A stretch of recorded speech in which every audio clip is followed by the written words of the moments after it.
Hello, and welcome back to my channel, Mexico Travel Wisdom. Today's topic is going to be all about exchange rates. This is pretty complex because everywhere you go, every business exchanges money. There are places where you can go to get your pesos ahead of time, such as banks, airports, hotels, Casa de Cambios, or House of Exchange as they call it.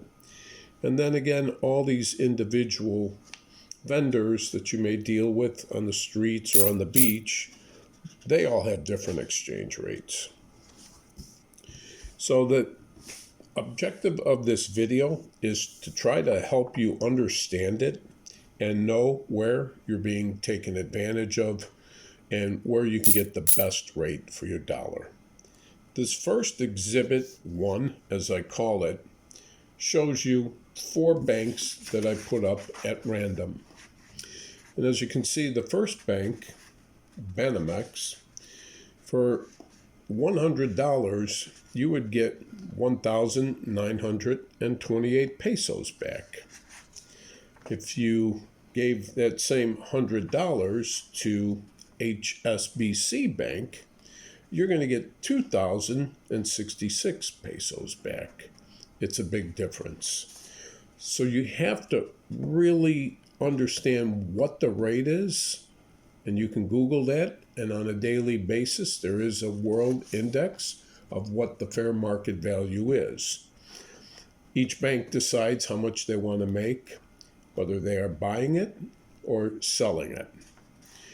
The selling portion for you is, let's say you have a lot of pesos and you're going back to the US or Canada. You have to now give that same bank, Banamex, 20.3 pesos to get $1 back. So it's something that you should keep an eye on. Sometimes it's easier to take out pesos. And if you need more, go back for more. Airports are usually about the worst rates. Always check or Google it, get their exchange rates. Hotels definitely is one place I do not suggest exchanging money. On the sheet, you can see the Casa de Cambios. This varies by location. It depends if you're in a downtown hotel district or are you in the downtown hotel zone. The further you go out, the better rates for you because it's not as competitive and the demand is not there.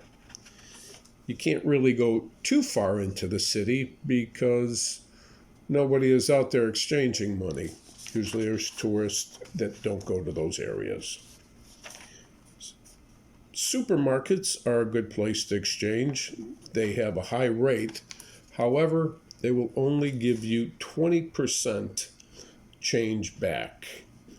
You have to purchase 80% of your dollar, and they will give it back. And that is because they give a very high exchange rate.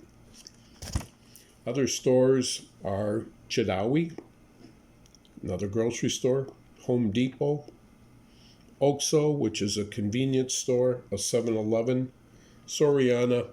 You'll see a lot of them in the video. This Exhibit 2 shows you some rates, and as you can see at the top, Bancito 20.60 versus IXE Bank, 2 very different exchange rates. If you gave them $100, one bank's going to give you 2,060 pesos back, and the other bank's going to give you 1,875, which is 185 pesos difference, or about $10. It's very hard to understand and figure this out, so I strongly advise always ask everybody, whether it's the hotel, a taxi driver, a convenience store, supermarket, a bar, a vendor, wherever you're going, what is the exchange rate? Because from the top to the bottom could be about a 22% difference. And if you spent $1,000 here and you lost 22%, well, you lost $220 just in the exchange rate. So if you get a good rate, you got $1,000, you should have about 2,000 pesos. You can see just every bank is a different rate, whether it's buy or sell.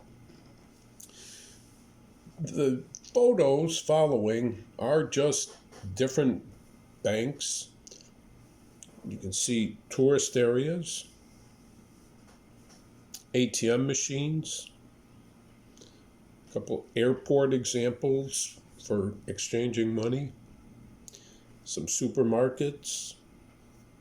There's a lot of Casa de Cambio or House of Exchange.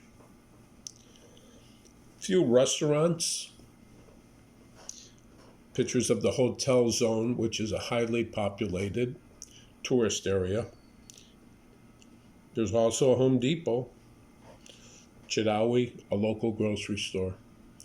Again, let me just say, on these grocery stores, you go in there with a $100 bill, you have to spend at least $80 to get change back, or they won't accept it. They're not in the business to do exchange rating, but they are there to give you a good rate on buying whatever goods you need, and they will give you up to 20% change back. I also want to say that using a credit card protects you because you're locked in with the bank rate. However, you may want to check with your bank back home. Some banks will charge you 2% or 3%. Everybody's got a different type of account, but it's worth checking and finding out. And I advise you call your bank and let them know you will be in Mexico for a period of time. That way they don't shut your card off after 3 uses. I want to summarize once again. Using your credit card could be the best, but whatever you're doing, always try to get the highest rate pesos the first time, because wherever you go, everybody's going to have a different exchange rate, and if you're carrying around U.S. money, you will not know his exchange rate. It could vary from 17 to 21. And to make it very simple, if you saw a sign that says refreshment, can of pop, 10 pesos, and you gave them $1, how much change do you get back? Well, you don't get change in US. You're going to get change back in pesos. And the bottom line is you can't answer that question because you forgot to ask him what his exchange rate is. So if his is 15 pesos to the dollar, you're going to get back 5 pesos. If you opened up that soda, now he's only going to give you 12 pesos because he's got you. However, if you know ahead of time, you'll decide if you want to give him the dollar. If he said 18 pesos to the dollar, then you know you're getting back 8 pesos. I hope this helps you in your travels, just to be aware. If you have any comments or questions, please put it in the blog below. And as always, I thank you very much for subscribing. And when you hit the like button, it truly does help us a lot on our future videos. Safe travels.